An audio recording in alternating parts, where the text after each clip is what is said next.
Patológica da Faculdade de Medicina de Lisboa e da Faculdade de Ciências Médicas e professor catedrático convidado de Medicina Legal, Ética e Direito Médico da Faculdade de Medicina de Lisboa entre 2001 e 2003.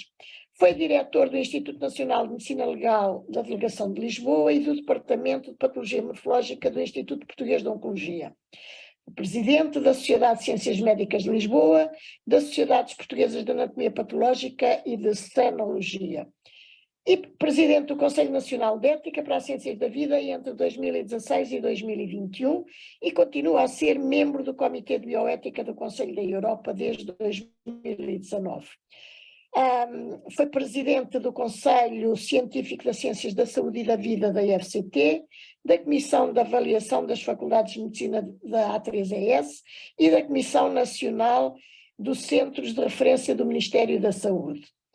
Foi ainda diretor do Serviço de Saúde e Desenvolvimento Humano da Fundação Carlos Gulbenkian entre 2009 e 2020 e, bem assim também, foi diretor dos programas Gulbenkian Conhecimento e Inovar na Saúde. Foi condecorado e foi-lhe atribuída a medalha de mérito grau ouro do Ministério da Saúde, Prémio Estímulo à Ciência, da Fundação da Ciência e Tecnologia, o diploma de mérito da European Society of Pathology e a medalha de mérito da Ordem dos Médicos.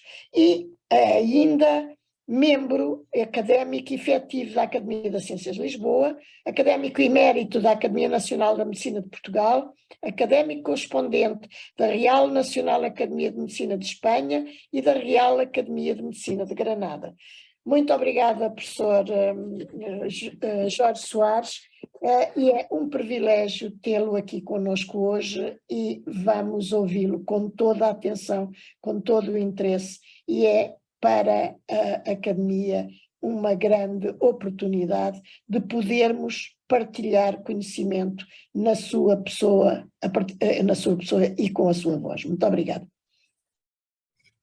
Muito boa tarde a todos. Muito obrigado, Sra. Professora Maria Salomé Paes, pelas palavras e também pelo convite, igualmente ao professor Jorge Gaspar. Eu queria, em primeiro lugar, fazer uma correção, não sou responsável por ela, mas no lembrete de convocatória vem mencionado como afiliação minha ANMP e RAMAU, que eu não sei exatamente o que quer dizer. E na minha biografia curta, ao lado da fotografia, diz que eu pertenço à Faculdade de Letras da Universidade de Lisboa, que seria para mim muito honroso, mas não é o caso, e que também pertence à Academia de Marinha, o que não é o caso. Feitas estas correções, para não parecer que é indevido o uso das afiliações, eu queria dizer que fiquei um pouco embaraçado com o convite, isto é, como é que eu ia desembaraçar nestes 45 minutos com as árvores, as várias árvores que têm a vida. E estava eu a pensar nisso quando tive o privilégio de... Vamos ver como é que isto passa. Peço desculpa, não está a passar. Não está a passar. Já está. Já está. Fui visitar Valência e estive neste sítio magnífico, provavelmente alguns já conhecem, com esta traça futurista do filme de Star Trek e que é muito típica do arquiteto Santiago Calatrava, e isto lembra a nossa Estação do Oriente. E o que é interessante é que estava eu a visitar esta nave central, que é um espaço magnífico, quando me deparei com a ocupação deste espaço por aquilo que era chamado bosque de cromossomas. Bosque. Os cromossomas, como sabem, são 23 pares, e eles encontravam-se na nave central alinhados, emparelhados, com as suas alturas proporcionais às alturas que existem nos cariótipos normais e, ao mesmo tempo, uma identificação dos genes que se localizam nos respectivos cromossomas e que agora sabemos através do projeto do genoma humano, e também da inscrição de doenças e da forma de as tratar. Ora bem, a partir daí para mim fez-se luz, ou seja, estava criado para mim que eu iria abordar isto usando a árvore como metáfora da vida. E para isso constituí 6 núcleos diferentes e vou agora percorrer esses 6 núcleos sobre como é que a árvore, como metáfora, entra na medicina, nas doenças, na saúde e no bem-estar. No livro do Gênesis faz-se menção a que no centro, e a centralidade é uma coisa importante, no centro do jardim, que é o Éden, existem 2 árvores criadas por Deus, a árvore da vida, por um lado, e a árvore do conhecimento do bem e do mal. A árvore da vida sacraliza, ou é sacralizada como símbolo da criação, da fecundidade e de imortalidade. Portanto, da fecundidade muitas vezes representada por uma mulher e a fertilidade representada por esta folhagem exuberante, e muitas instituições de culto, igrejas têm vitrais, por exemplo, também com esta árvore e com estas folhagens. É sabido que os nossos antepassados, Adão e Eva, não se terão comportado como deviam e, portanto, foi-lhes negado o acesso à árvore da vida e, a partir daí, não mais nós somos imortais. Seria seguramente uma grande maçada se nós agora fôssemos todos imortais. Tem-se usado esta árvore da vida para a quinquilharia, adereços de vária natureza, para tatuagens mais ou menos rebuscadas, mas o que eu queria agora falar-vos era dos tais 6 agrupamentos em que a árvore surge como uma metáfora com uma grande força. E o primeiro é sobre a árvore do pensamento. No século XIX, já tínhamos mais ou menos ideia de qual era a constituição morfológica da maior parte dos órgãos e para que é que eles serviam e qual era a sua função. Contudo, o encéfalo, quando se submetia as secções histológicas aos mesmos corantes, não se obtinha uma resolução que permitisse perceber onde é que se localizariam, quais seriam as estruturas morfológicas onde se localizariam as funções cognitivas superiores, onde é que estaria a consciência, onde é que estaria a autodeterminação, onde é que estaria a memória, etc. E foram 2 homens, sobretudo, que nos finais do século XIX e no princípio do século XX trabalharam muito este tema. Inicialmente Golgi, e que aproveitou-se muito dos trabalhos do Golgi, já lá iremos, um cientista notável espanhol, Santiago Ramón y Cajal, que a partir da impregnação argêntica dos cortes histológicos, em que a prata não entrava em reação, mas depositava-se nas estruturas lipoproteicas da parede das células nervosas, ele teve a ideia de que se tratava de uma arborização e de uma rede de contactos de arborização com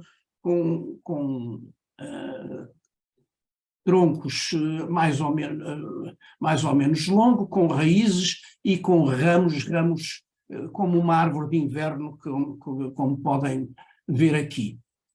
E o Cajal desenhou milhares de cartões que estão no Museu de Carral, que tem aqui os números e as marcas e tem a identificação, e anotou as zonas de trás para a frente, da zona parietal para o centro, da periferia da zona cortical para os núcleos da base, também para as células, para as mucosas onde se originavam os estímulos sensoriais, como se vêem aqui, umas mais complexas, e percebeu que havia camadas, e essas camadas tinham um relacionamento, digamos, as raízes de umas com os ramos das outras. Várias zonas muito densas, como esta, e várias zonas rarefeitas. E a porção inferior é como as raízes das árvores que vão à procura de água, as tensões relativamente grandes. Estas imagens estão distantes no tempo cerca de 130 anos, para aí. E como veem, esta exuberante ramificação dendrítica das células de Purkinje e do cerebelo são reproduzidas por imunofluorescência de uma forma absolutamente igual. Agora, o que é muito interessante é que o Carral desenhava de memória. Ainda não havia, para as pessoas que fizeram histologia ou investigação com o microscópio, aqueles braços com prismas claros que permitiam estar a ver e estar a desenhar. Mas com estes microscópios monoculares muito primitivos, a proteção da mesa aqui assim com uma coisa atoalhada, e veem que o Carral, no princípio da sua carreira, Carral teve uma carreira muito longa, porque foi professor em Valência, titular, em Barcelona e em Madrid, isto é, totalmente o contrário daquilo que hoje se critica muito, que é a endogamia. O Carral, podemos ver que os investigadores de então, tal como os de agora, não são pessoas muito consideradas para alguma restituição financeira do seu trabalho. Vem aqui que ele está já com esta bata muito poída. Os trabalhos de Carral sustentaram-se nesta identificação, como lhes disse, da importância dos sais de prata depositados sobre as estruturas, e que aqui vem num desenho muito fino, muito delicado, deste homem que tem esta estátua em Pádua, foi professor de histologia, e que os microscopistas eletrónicos conhecem melhor pela existência destas estruturas paranucleares, estas estruturas paranucleares próximos do centrilo, e que se chama exatamente porque os sais de prata acumulavam-se e precipitavam aqui no complexo de Golgi. Golgi, como lhes disse, também estudou muito menos zonas do cérebro, mas que havia camadas, claramente camadas, que havia uma zona central onde estão os corpos celulares como se fossem troncos, mais ou menos longos, ramos para a superfície e raízes para a profundidade relacionados com os ramos da camada imediatamente inferior. Imagens de hoje e imagens daquele tempo, e podem ver que esta imagem confocal recria muito do desenho memorizado e desenho a tinta da China de Carral. Hoje estudamos estas células e o seu relacionamento com substâncias fluorescentes diferentes, que permitem ver como é que elas se articulam, como é que elas falam, como é que é uma espécie da linguagem das células, mas esta é provavelmente uma área de investigação futura ainda mais promissora, como tive a oportunidade de falar sobre isto na comunicação sobre limites da ciência. Nós hoje conhecemos o código genético, mas o código neural, se o conseguirmos identificar, vai nos dar informação muito importante. Entretanto, já havia a ideia, quer com Golgi deste lado, quer com Carral, que esta arborização, que estas árvores, mais ou menos ralas mais ou menos densas, identificavam sobretudo prolongamentos celulares que se articulavam uns com os outros. Isto é, falavam entre si a tal linguagem, ou seja, há estímulos eletroquímicos e há mediadores bioquímicos que permitem essa comunicação. Uma imagem mais tardia de Carral, com o seu microscópio monocular na mesma, mas enfim, aqui já com um fato e sobretudo uma colcha bastante mais cuidada, quer dizer, há aqui já um avanço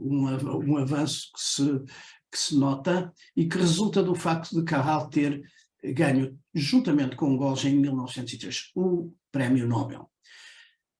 Os espanhóis nessas coisas têm visões, mandaram construir, porque ele era um grande de Espanha, um grande edifício para um grande laboratório de investigações biológicas, no tempo do Afonso XIII, que foi inaugurado em 1922 e que depois, com o falecimento de Carral, foi rebatizado em Instituto Carral.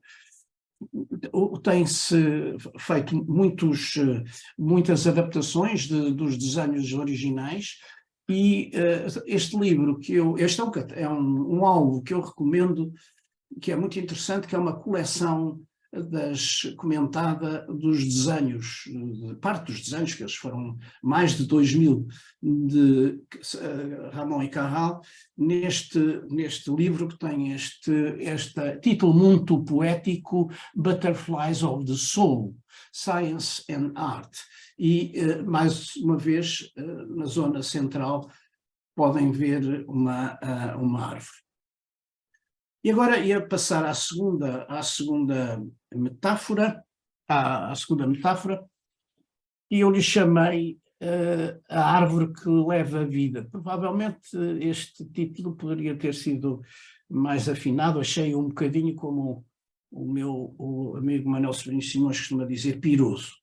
Mas todos sabemos, por exemplo, que estas estruturas, estes saquinhos, são os alvéolos através do qual a circulação recebe o oxigênio que vem da árvore brônquica e recolhe anidrido carbónico que via vasos venosos entra em circulação. Isto levou muitos investigadores, sobretudo anatomistas, a procurarem perceber o que é que se passava na ramificação vascular dos diferentes órgãos. E vem aqui no pulmão as duas circulações. Como é que se isto fazia? Fazia-se, em primeiro lugar, injetando soro fisiológico para limpar o sangue, depois injetando um material, embora líquido, era um polímero, e essa resina ficava a moldagem desta árvore. Depois isto era inserido numa substância que diluía os tecidos moles e ficavam modelos muito bonitos. Quem trabalhou muito nisto foi a escola do professor Armando Ferreira, mas sobretudo do nosso confrade saudoso José António Esperança Pina. E vem aqui outra imagem relativamente semelhante da placenta, também com este padrão de arborização e com as duas circulações, uma que leva sangue arterializado ao feto e outra que recolhe tudo aquilo que o feto não precisa.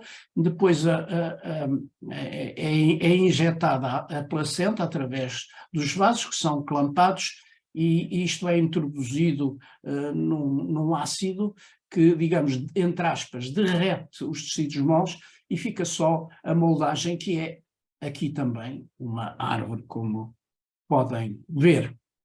Mas nos anos 40, A preocupação dos anatomistas era descrever as estruturas tal como elas eram, a preocupação dos clínicos era perceber os vasos, porque o trajeto dos vasos podia identificar muita coisa. Se eles se separavam, por exemplo, por qualquer coisa que crescia entre eles. Os raios-x não permitiam diagnosticar tumores cerebrais, porque não havia possibilidade, a densidade do raio-x não o permitia. Neste livro, Confidências de um Investigador Científico, que é um livro interessantíssimo do Egas Muniz, ele explica muito bem como é que tentou várias substâncias radioopacas para poder identificar os vasos do cérebro e, a partir dos vasos do cérebro, identificar há espaços não vascularizados que seriam ocupados, por exemplo, por tumores. Não só as substâncias ideais, como os tempos para realizar o raio-x, ou os raios-x em sequência, e a eventual ação deletéria. E, portanto, isto no seu conjunto estimulou muito aquilo que foi conhecido pela escola radiológica portuguesa, que se dedicou a vários órgãos. Eu aqui cito só o professor Egas, mas também no Porto com Hernani Monteiro, em Lisboa com o Aires de Sousa Pai, com o Lobo de Carvalho também. E podem ver, por exemplo, que pessoas com demência vascular têm interrupção dos vasos e isso pode ser identificado mediante a injeção destas substâncias de contraste e uma radiografia simples. Ou, por outro lado, haver a existência de uma hemorragia, no caso de acidente vascular cerebral. Quem for ao piso 6 da Faculdade de Medicina de Lisboa encontra no centro Egas Muniz, é uma coleção de radiografias muito, é uma iconografia muito interessante que demonstra o trabalho que os investigadores de então fizeram, provavelmente mais brilhante e mais útil do que a leucotomia pré-frontal, pela qual ele recebeu em 49 o Prémio Nobel. Antes queria-lhes dizer que o Egas Muniz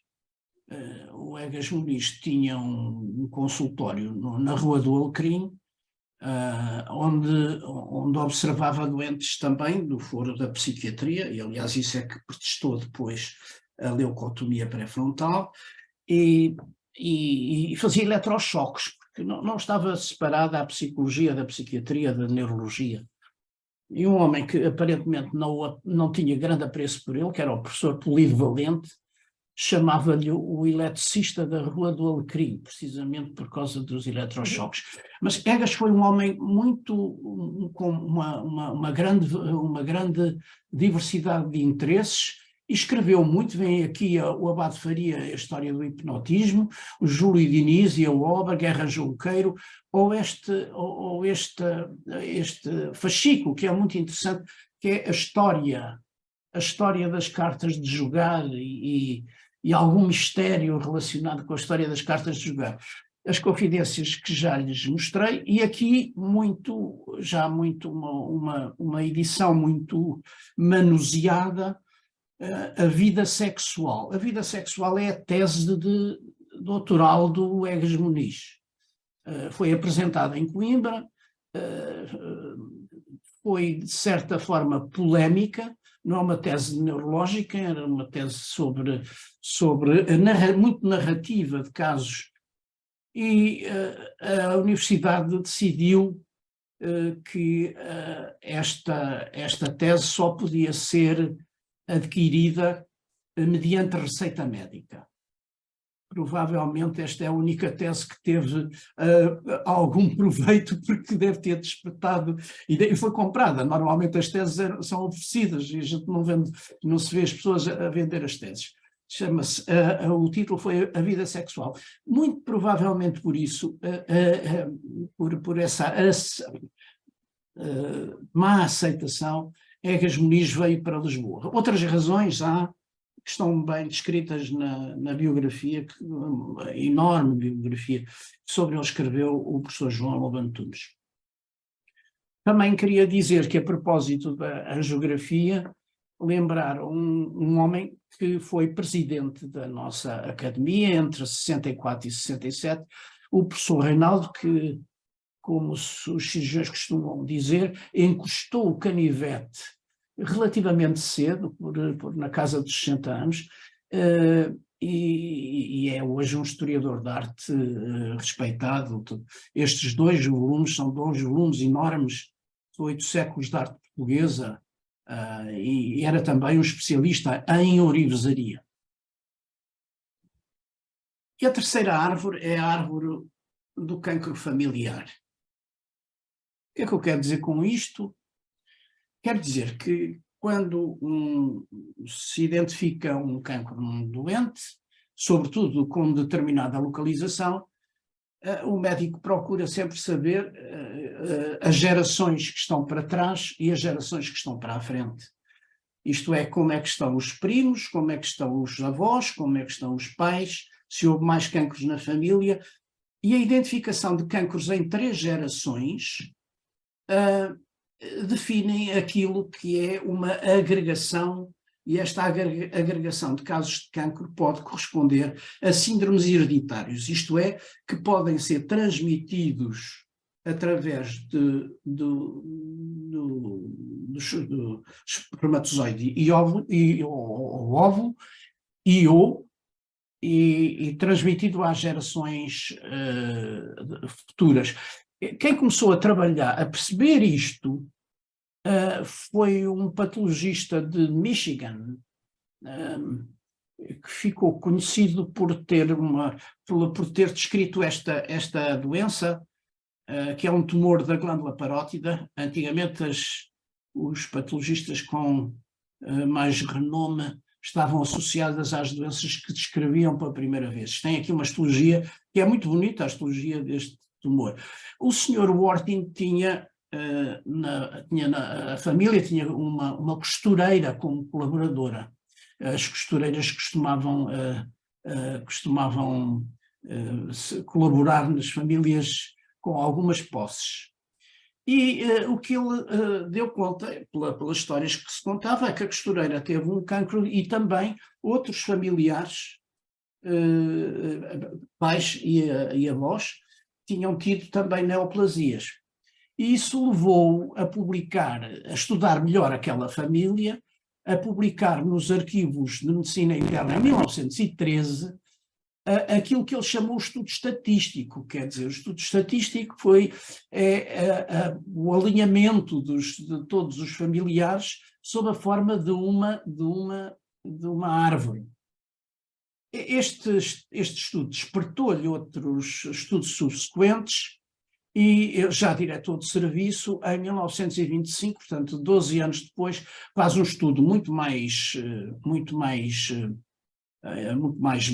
denso, muito mais sustentado, em que usa os termos curiosos de Cancer Family and Cancer Fraternity, fraternidade, quer dizer, o conceito de cancro familiar aparece aqui. E vem aqui as 2 árvores. A árvore foi publicada em 1913, ainda relativamente tosca, os quadradinhos o preto significa com doença cancerosa, branco significa sem cancro, a bolinha redonda significa sexo feminino e a bolinha, o quadrado significa sexo masculino.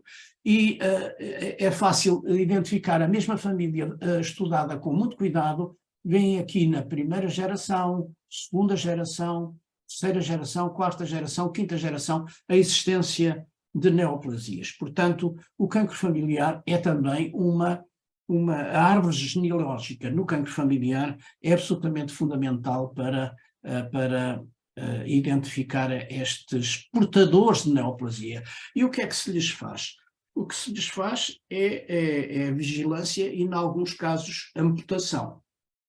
Alguns casos de cancro do cólon e alguns casos de cancro da mama, quando as doentes são portadoras de um destes dois genes, BRCA1, BRCA2, que conferem uma predisposição maior para cancro do ovário e cancro da mama.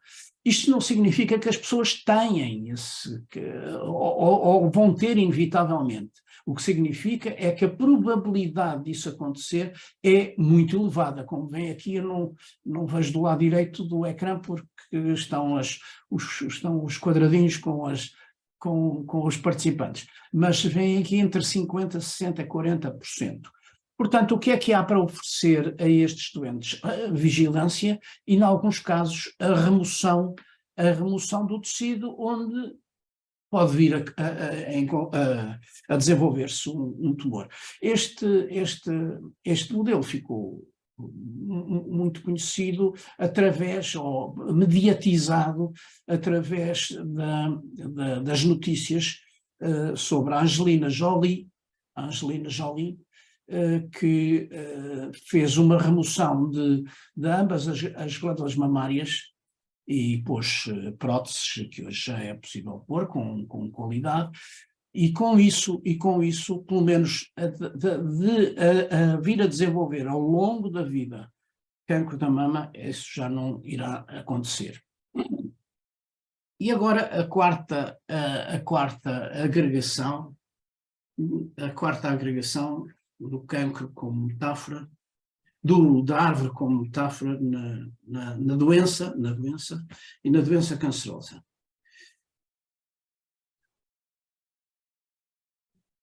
A árvore, eu queria ver se apagava isto aqui. A árvore genealógica é uma marca, a árvore dos cancros hereditários, mas a grande maioria dos cancros sólidos são esporádicos. Isto é, inicia-se por uma mutação somática num fenómeno que eu também já falei numa comunicação anterior, que se chama bad luck of random mutations. Quer dizer, ninguém sabe quando lhe vai acontecer e se lhe vai acontecer. O que sabemos é que as pessoas novas, cujas células desenvolvem uma mutação oncogénica, têm mecanismos reparadores muito eficazes e, portanto, com o tempo, esta mutação desaparece.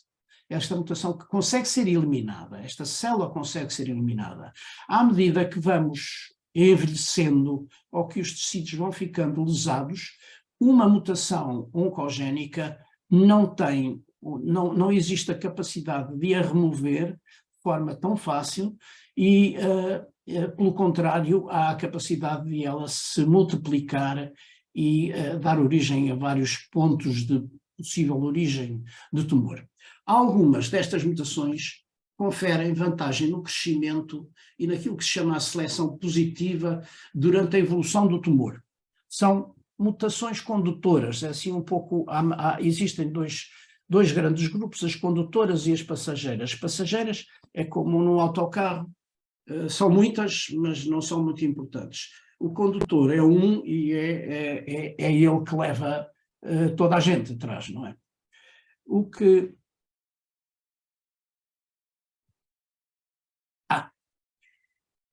intriga muito os investigadores ainda agora é este fenómeno. Nós podemos ter dois tumores, um tumor A e um tumor B, o órgão ser o mesmo, para o caso aqui a glândula mamária, gânglios positivos, um em cada caso, tumor à distância, nenhum em ambos os casos, características irrelevantes, tratamento mesmo. Portanto, temos aqui dois tumores que diríamos são iguais. Histologicamente podem ser absolutamente iguais. E evolução ao fim dos 5 anos. O tumor A não teve complicações. O tumor B teve recidiva local, teve recidiva locorregional e teve recidiva à distância, ou seja, metástases no pulmão, no fígado, nos ossos, por exemplo. Portanto, há comportamentos diferentes em neoplasias iguais, sobretudo a resistência à quimioterapia. E há um processo de seleção dos clones resistentes, que lembra a seleção darwiniana em árvore. E isso é aquilo que exprime um fenómeno que em biopatologia se chama a heterogeneidade tumoral. Portanto, os genomas são complexos, estruturalmente anormais, e as células drivers, mutações driver, surgem em determinada altura que nós não conhecemos, em sítio em que nós não conhecemos, portanto, o bad luck, e o tumor só quando atinge um determinado volume é que dá manifestações. Um nódulo, por exemplo, ou uma massa.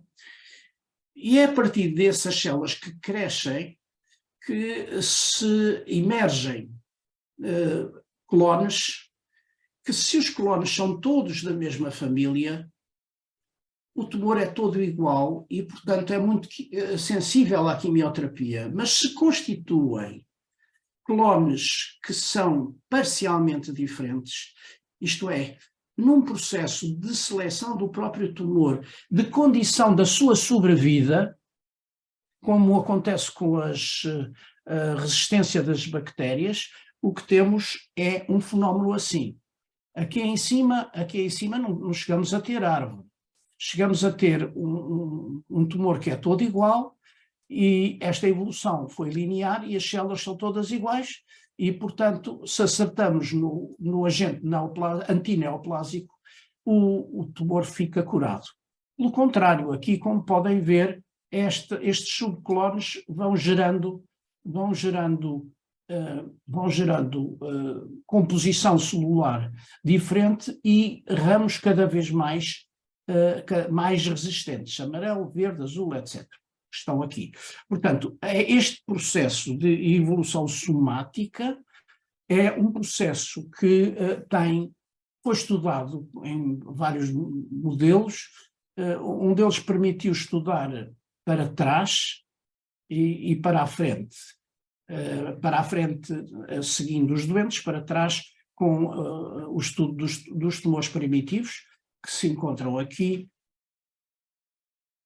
e depois o que se verifica nas diferentes metástases é que os tumores têm alguma parte do tumor primitivo de coincidência e outra parte que é diferente.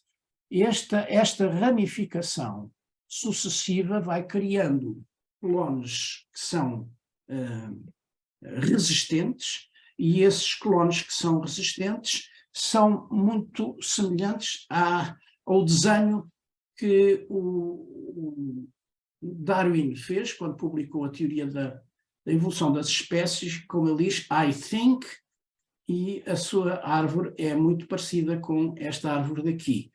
Portanto, nós podemos, de certa forma, na fase final de evolução dos tumores, poder integrar o modelo darwiniano nesta evolução.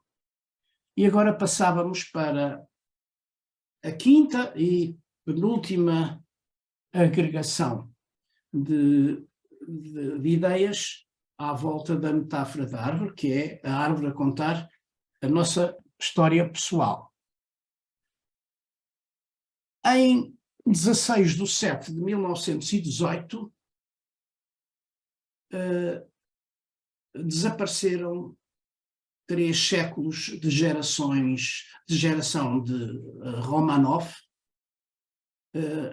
porque a família foi executada na totalidade. Eles tinham sido enviados alguns para a Sibéria, no sentido, se dizia, de serem protegidos da arruaça bolchevique, mas veio a ordem de os executar e eles foram executados nesta data.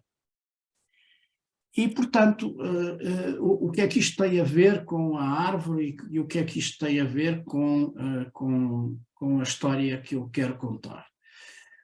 Tem, porque a genética forense, que é uma área da genética que aplica conhecimentos de genética e de biologia molecular, fazendo impressões digitais do DNA. As impressões digitais eram as formas de reconhecimento são as formas de reconhecimento mais antigo.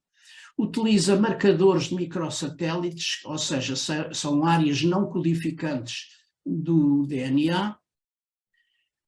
O ramo mais desenvolvido é a identificação humana e a aplicação mais comum é aos testes de paternidade.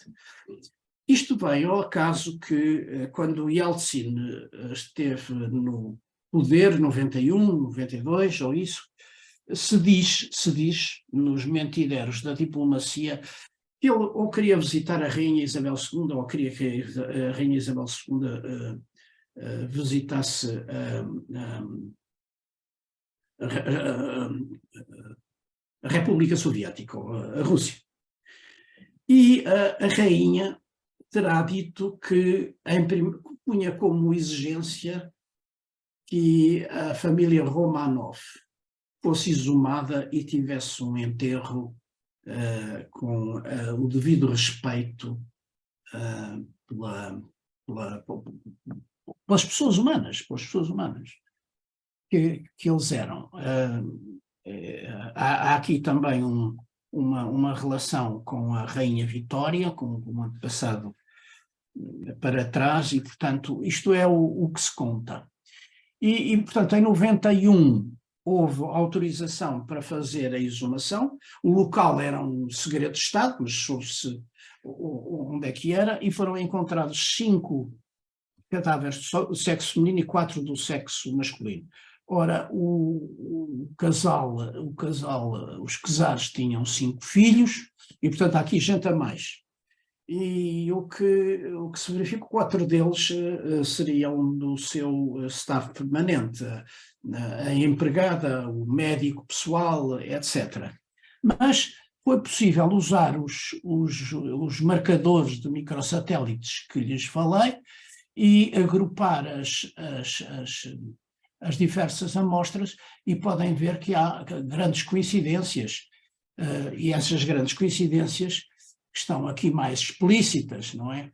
Vêem que a Olga, a Tatiana e a Maria, que foram as 3 que estavam, estes só apareceram depois, que estavam enterrados, têm valores muito semelhantes como estão aqui. Portanto, e semelhantes à Czarina. O que se pode dizer é que estão aqui uma família. Faltava resolver 2 questões. Em primeiro lugar, onde estava a Anastácia e onde estava o czar herdeiro Alexei. Para responder à primeira questão, utilizou-se amostras do príncipe Filipe de Edimburgo, que o príncipe Filipe era sobrinho, neto da czarina Alexandra. Era sobrinho neto. E foi utilizada uma técnica chamada de DNA mitocondrial. As mitocôndrias têm, tal como os cloroplastos, têm pequenas quantidades de DNA, mas esse DNA só identifica a linhagem feminina, porque durante o processo da fecundação o DNA mitocondrial dos espermatozoides degrada-se rapidamente. Portanto, foi possível concluir que sim, esta era a mãe destas 3 adolescentes, e sim, estavam relacionadas com os Romanov, o que foi possível estabelecer através do Duque de Edimburgo. Depois, no segundo tempo, o czar Nicolau II foi permitida a exumação do irmão, e foi identificado ele como o czar, e ficaram 2 questões, o Alexei e a Anastácia. A Anastácia deu muitas histórias na imprensa e na televisão, porque havia uma rapariga, ou várias, que se faziam passar por Anastácia, que queriam ficar não só com os bens, mas também com o património, digamos, o património Romanov. o que acontece é que nenhuma delas se demonstrou pertencer a esta árvore e, ao contrário, veio também a saber-se que eles estavam, a Anastácia e o Alexei estavam enterrados a alguns metros de distância da cova original, foram exumados e foram identificados com o mesmo método. Portanto, isto deu origem a vários livros de investigação forense, mas as árvores, também aqui uma réplica da árvore genealógica foi muito importante. E chegamos ao último capítulo, que eu chamei a árvore das virtudes, ou o uso terapêutico de árvores, de arbustos, de frutos, de folhagem, etc. Porque aqui o que é muito importante é destacar a figura, provavelmente, do mais notável investigador médico português, foi Garcia Dorta. Garcia Dorta terá nascido por volta de 1501 e faleceu em 1568 em Goa e publicou, ele foi um observador atento e muito cuidado, muito minucioso das plantas e dos frutos, e foi construindo uma espécie de uma farmacopeia em capítulos em que se dizia para que é que serviam as respectivos produtos, para que doenças, quais eram os cuidados a ter, que nomenclatura, onde é que se encontravam, em que época do ano é que se podiam colher. E escreveu isso em Goa, num livro que chamou Colóquios dos Simples, das Drogas e Coisas Medicinais das Índias. O Garcia Dorta nasceu em Castelo de Vide, estamos a falar da época da perseguição dos judeus. Os pais instalaram-se na sequência do decreto de Alhambra que expulsou os judeus de Espanha, frequentou as universidades de Salamanca e Alcalá, licenciou-se em medicina em 23 e chegou a exercer medicina em Castelo de Vide durante 2 anos. Depois veio para Lisboa e ganhou fama rapidamente e tornou-se médico da corte de Dom João III, foi amigo, segundo parece, do Pedro Nunes e deu conferências na Universidade de Lisboa, de filosofia natural. Embarcou para a Índia e este embarque para a Índia não está dissociado daquilo que estava a acontecer com a Inquisição e a perseguição dos judeus em Portugal, o que tinha acontecido em Espanha ou em Castela e a sua perseguição em Portugal. Ele foi como médico pessoal de Martim Afonso de Sousa, capitão-mor e depois governador. Portanto, ia de certa forma protegido. Faleceu em Goa, onde se tinha estabelecido, e adquiriu aí uma grande reputação nas áreas da botânica, da farmacologia, da medicina tropical e da antropologia. Tem um reconhecimento nacional. Vem aqui a estátua do Garcia Dorta, que centra aqui o edifício do Instituto de Higiene e Medicina Tropical. Para aqueles que se lembram do tempo em que não havia euros, esta era provavelmente a nota que mais circulava, a nota de 20 escudos com o Garcia Dorta, e este é nos 400 anos 450 anos do seu nascimento, uma escultura do João Cotileiro. João Cotileiro tem folhas que eles achavam que eram folhas de era. Isto era um tributo, não só por o que é que ele tinha feito, mas porque ele era conhecido o Hervas, precisamente por causa dessa sua fixação à botânica. Esta é uma fotografia da faculdade da Sala de Atos Grandes da Faculdade de Medicina, originalmente, da Faculdade de Medicina de Lisboa. Foi para a Faculdade de Medicina de Lisboa que ela foi pintada por Veloso Salgado e que hoje é da Nova Medical School. E já aqui o Garcia Dorta, nesta representação, é central neste painel que representa os médicos portugueses ilustres. É claro que médicos portugueses ilustres, houve muita gente que se sentiu que não estava aqui representada e não gostou muito desta proposta do Veloso Salgado. Um deles foi o Ricardo Jorge, não é? Mas vem aqui o Ribeiro Sanches, o Amato Lusitano, o Manuel Constâncio, o Sousa Martins, o Câmara Pestana,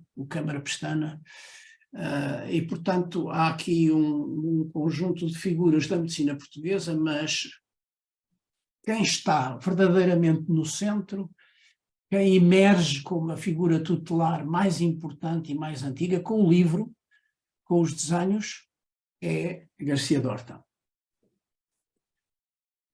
Os Colóquios do Simples foi editado em Goa em 1563. Está escrito em português, o que é relativamente incomum, mas o Garcia Dorta fez questão em que isto fosse escrito em português, na forma de um diálogo entre o próprio Horta e um colega virtual, recém-chegado a Goa e ansioso por conhecer a matéria médica. Portanto, está em forma de pergunta e resposta, o que é muito interessante e muito original. Tem 58 capítulos, onde se estuda um número aproximadamente igual de drogas orientais, sobretudo de origem vegetal. Aloés, menjoim, cânfora, ópio, ruibarbo, tamarindos e as respectivas propriedades. Cada capítulo contém a primeira descrição mundial, rigorosa das características botânicas, o tamanho, a forma da planta, a origem, as propriedades terapêuticas e também as contraindicações de muitas delas. É claro que para publicar isto havia bons impressores em Goa, era necessário dinheiro. E, portanto, como para arranjar dinheiro, só existia dinheiro no Estado, como houve. E o Garcia Dorta fez-se amigo, era amigo do Camões, quando o Camões esteve em Goa. E pediu ao Camões se escrevia ao Martim de Sousa, pedindo-lhe apoio financeiro. E aqui está aquilo que é a ode ao Conde de Redondo, que é a primeira composição lírica de Luís de Camões, publicada. A sua primeira versão impressa esteve afastada do conhecimento comum até à segunda metade do século XIX. Portanto, este é um facto muito interessante, muito interessante. Assim que há mãos que a tantos morte deram, também há muitos vida dar puderam. É muito interessante. Os colóquios foram depois traduzidos para castelhano, quando chegaram a Portugal, chegaram às mãos deste homem, o Cristóvão da Costa, ou Cristóbal da Costa, e o Cristóbal da Costa traduziu para castelhano, portanto teve uma difusão muito maior do que se fosse só em português. Para português existem, eu julgo que cerca de 10 primeiras edições e, curiosamente, nenhuma delas é igual, porque como não foi publicado em livro, mas sim em fascículos, que depois eram justapostos, provavelmente o impressor ou o próprio Garcia Dorta ia introduzindo algumas correções. O que o Cristóvão da Costa fez de diferente, para além de uma correção e reorganização e tradução para castelhano, adicionou-lhe o que valorizou muito os desenhos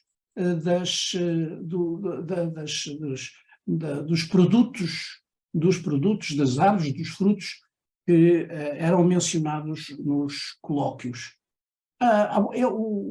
Tem sido o Colóquio dos Simples muito estudado em várias partes do mundo. Eu recordo-me de ter apoiado a realização na Fundação Gulbenkian para celebrar os 450 anos de um grande seminário, e o que para mim foi mais surpreendente é ver pessoas na Austrália, na Nova Zelândia, nos Estados Unidos, especialistas em Garcia Dorta. A Sociedade, a Academia das Ciências, e aqui podem reconhecer a mesa da Academia, com o Presidente da República a presidir, comemorou próximo em 24 de maio de 63, os 400 anos da publicação em Goa dos Colóquios dos Simples. De forma interessante, além do Presidente da República, das autoridades, usou da palavra por parte da classe de ciências Massimino Correia, que era professor de anatomia de Coimbra, e por parte da classe de letras Damião Pérez. Estão aqui dois clérigos, provavelmente um deles será o cardeal patriarca, não deixa de ser curioso, porque 2 anos ou 1 ano e meio depois de morrer Garcia Dorta em Goa, a sua irmã foi queimada na fogueira pela Inquisição. E a senha persecutória foi de tal modo que as ossadas do Garcia Dorta foram, um par de anos a seguir, foram exumadas e foram queimadas em público. Por esta ocasião, a Academia das Ciências publicou a edição original, o facsímile da edição original, como aqui se vê, e este foi o meu primeira relação com a Academia das Ciências, porque no Pedro Nunes recebi em 64 esta edição facsímile do Garcia Dorta, o que me deu naturalmente muita vaidade naquela altura. Muito obrigado. Muito obrigada, professor Jorge Soares, por esta magnífica conferência que nos faz, magnífica no conhecimento, na beleza da apresentação, e que nos faz um percurso extraordinário realmente nas diferentes árvores da vida que tão bem estão simbolizadas e reconhecidas em todos os exemplos que o professor Jorge Soares nos trouxe, com um conhecimento tão profundo e tão elegante. Eu imagino, tal como, e revejo-me, digamos assim, nesta árvore com caule e rebentos e ramos e raízes, que tão evidentemente nos mostrou em todos os aspectos e em todas as suas partes desta conferência maravilhosa. E, assim sendo, eu ficaria com a mensagem tão bonita, que é, no fim de contas, a árvore da vida, também inspiradora de vida. E seguramente temos na nossa Assembleia quem queira também sentir o prazer de ter estado nesta conferência e que porventura queira partilhar ou ter mais algum pedido de informação, ou pelo menos de oportunidade de ouvir mais um pouco o professor Jorge Soares neste tema tão interessante do meu ponto de vista. Não sei se está alguém como no ar, ou que queira, como no ar, digamos assim, com o sinalzinho que podem pôr aí no computador, ou que esteja a colocar a mão física no ar para poder estabelecer o diálogo com o professor Jorge Soares. Eu lamento, não posso ver, professor Jorge Soares, eu peço-lhe, por favor, é que eu tive um problema no computador.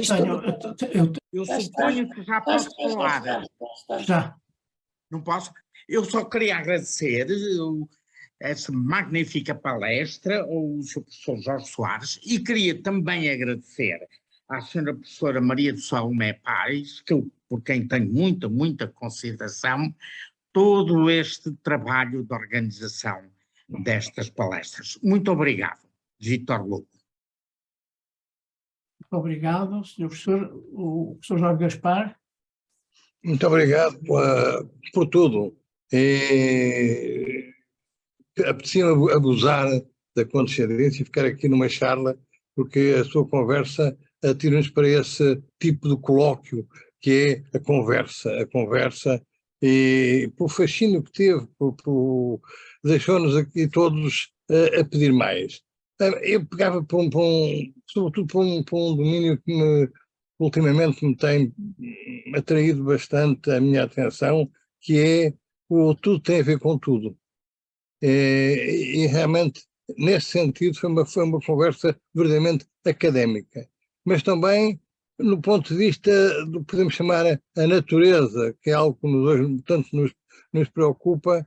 E, se me permitem, eu ia só contar aqui uma pequena história que se passou há um ano, ou coisa assim, com o meu neto.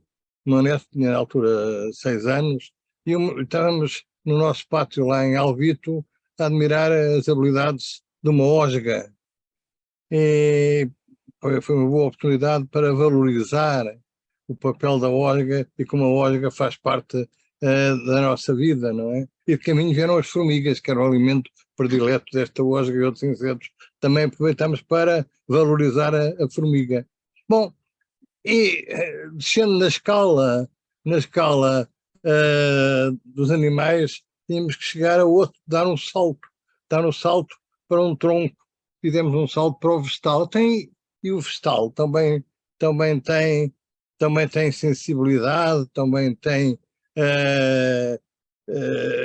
sentimentos, também tem gostos, e aí foi mais complicado. Claro que foi-me logo à primeira vista, apontando para o limoeiro que estava em frente, veja como ele sopa para passar o muro para ir buscar a energia do sol, como fazemos todos nós.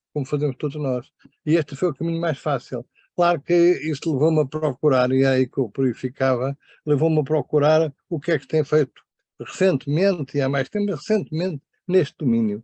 E deparei-me com uma obra fantástica de um que eu não conhecia, de um neurologista vegetal, o professor Stefano Mancuso, da Universidade de Florença, que tem uma obra fabulosa e em boa medida já traduzida em português. Sobre o quê? Sobre a planta e o mundo, sobre a revolução das plantas. E a última coisa que ele fez, ainda não está traduzido em português, foi dar o salto. E o salto é um romance, uma novela, e a novela chama-se A Tribo das Plantas. A Tribo das Plantas, que terá aqui uma subida já na organização e que é fantástico. Ora, o entusiasmo que me levou a conversa do nosso querido académico, confrade Jorge Soares, tinha que me deixar aqui e vou continuar com estas leituras para poder articular com tudo o que nos disse. Foi fabuloso, uma viagem, vejam, desde o Éden, desde o jardim do Éden e todos os seus perigos, desde o pecado original, até outros pecados não menos fortes que nos apoquentam hoje em dia, e ficamos todos impressionados com muita coisa que nos contou, mas a recitação dos Romanov certamente foi daquelas que mais nos impressionaram, a mim pelo menos, sobretudo pela atualidade do facto. E não vamos fugir para leste do paraíso, mas vamos continuar a enfrentar tudo isto com a ajuda das árvores, das nossas queridas árvores. Já agora deixo o resto para a minha conversa próxima. Muito obrigado, professor Jorge Soares.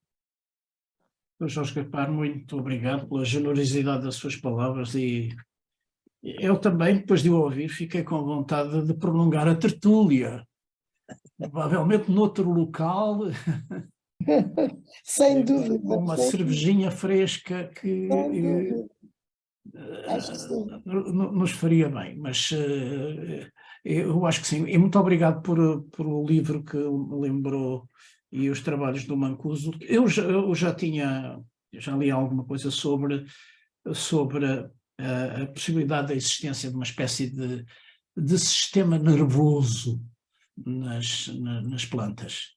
E, portanto, daí ele se intitular neurocientista, não é? Mas eu acho que quando o seu Limoeiro vai atrás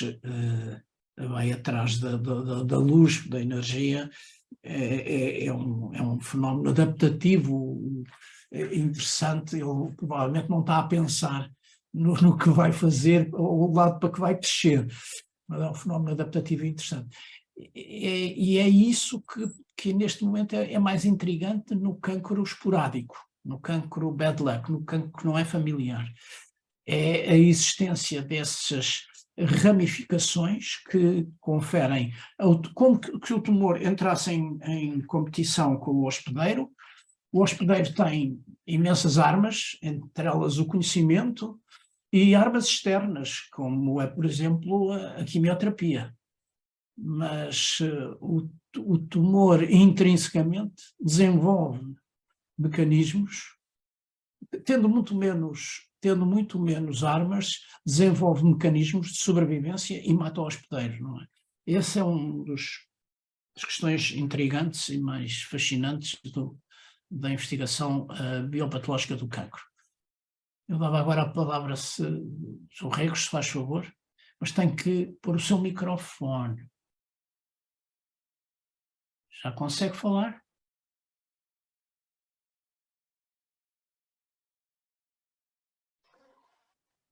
Já está. Desculpem, eu estou aqui com uma grande atenção, mas não estou a conseguir. Abaixar a mão, não abaixar a mão. Eu já tirei, julgo que já lhe tirei a sua mão. Vou-lhe pedir para pôr outra vez, porque isto não está fácil. Professora Salomé, para a próxima vez que me convide, eu não posso ficar a fazer esta tarefa, porque eu não estou agora a conseguir. Eu peço desculpa. Eu acho que era melhor ter deixado isto aberto para toda a gente. Pois, Se estou a carregar nos participantes, Rego. só um minuto. O seu microfone está... Temos aqui mais desenvolvimentos sobre a neurologia vegetal. Exatamente, não é uma coincidência muito grande. Primeiro, muitíssimo obrigado, foi uma intervenção excelente. Eu vim aqui ontem de Madrid e gostava de dizer, portanto, encontrei lá este Jardim da Neurologia, que é exatamente a exposição do Cajal. O Museu de História Natural está neste momento em Madrid com a exposição do Cajal, com estas imagens extraordinárias e cá por dentro exatamente aquelas reproduções que tão bem mostrou e que são de facto perfeitamente extraordinárias, não é? E portanto veio mesmo, digamos, em cima deste acontecimento, e eu acho que é de facto... É uma nova edição, para além daquelas de Butterflies of the Soul, que a outra é da Oxford. Esta tem sobre o belo, a arte e o cérebro. É de facto uma... A capacidade para desenhar. O Cajal era um exímio desenhador e desenhava de memória, não é? Desenhava de memória. É fantástico. Portanto, para quem, como nós, que tínhamos microscópios, microfotografia excepcional ou câmaras claras para poder desenhar, isto é na verdade, de um homem muito, muito talentoso. A minha pergunta, gostava só porque de facto, olhando para estas imagens, é extraordinária a semelhança que tem com as estruturas vegetais também, não é? E com as árvores. E é muito... Não sei se... Agora não está. Sim, eu estou a ouvir, eu estou a ouvir. Está, desculpe. Estou a ouvir, Sr. Presidente. E é interessantíssima a analogia com os sistemas vegetais, com as árvores, etc. E, portanto, uma das novas ciências é esta da comunicação entre as plantas, não é? E a comunicação entre as plantas, de facto, parece ser, pelo menos assim, graficamente, de algum modo equiparada, digamos, às redes neuronais que eu não sei, eu conheço muito pouco disso, não é? E, portanto, não sei se na sua perspectiva há aqui campo para explorar analogias entre estes vários sistemas, ou se ainda uma utopia um bocadinho, digamos, pouco desenvolvida, ou se é o caminho a seguir. É pela utopia que nós alcançamos coisas bonitas, não é? Claro. E, portanto, acho que tem um enorme desafio para os investigadores da área da biologia vegetal, não é? Mas acho que sim, quer dizer, a semelhança faz sentido, a analogia faz sentido. A analogia faz sentido. Muito obrigado, mais uma vez. Professor Mário Vieira de Carvalho.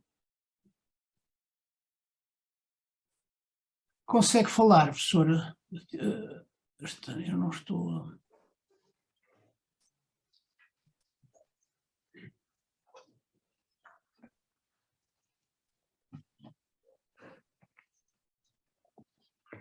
Não.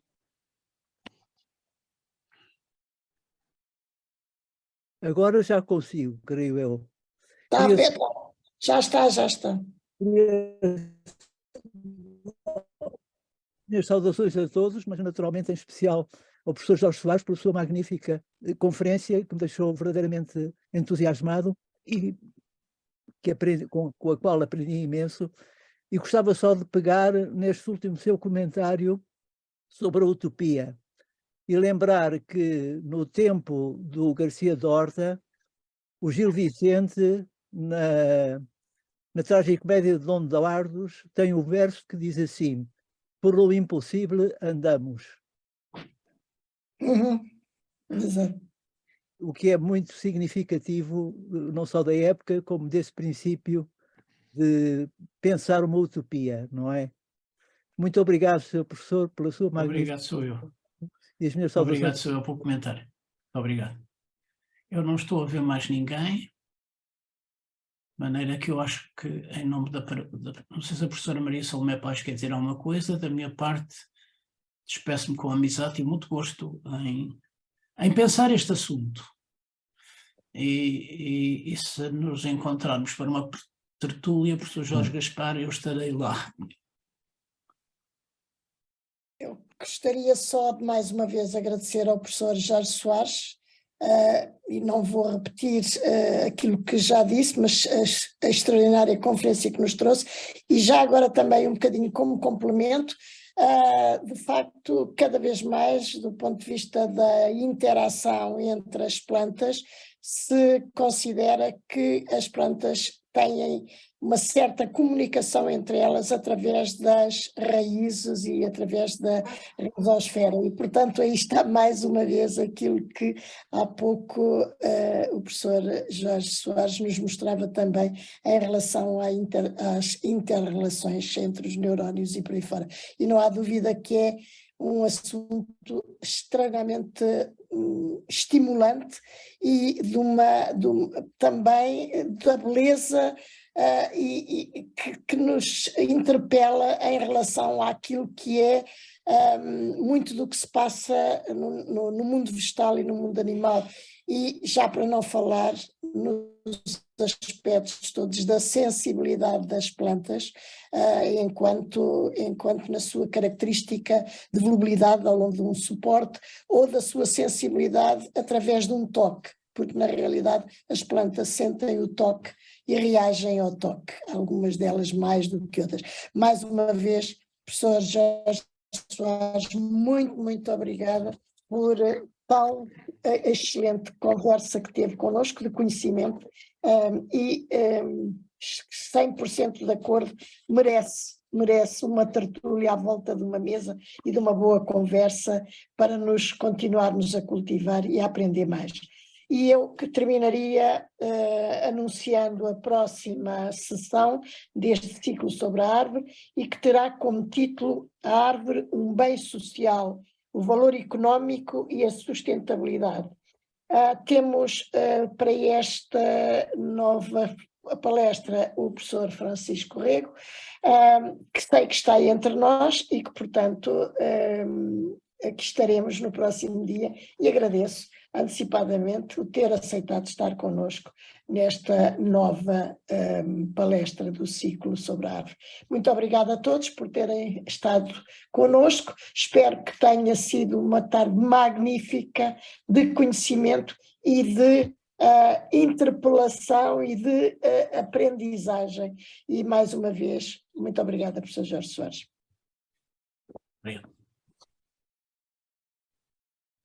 E então, eu, sendo assim, encerro a sessão, ou saio, fecho a sessão, é isso que eu queria dizer. Muito obrigada e até à próxima.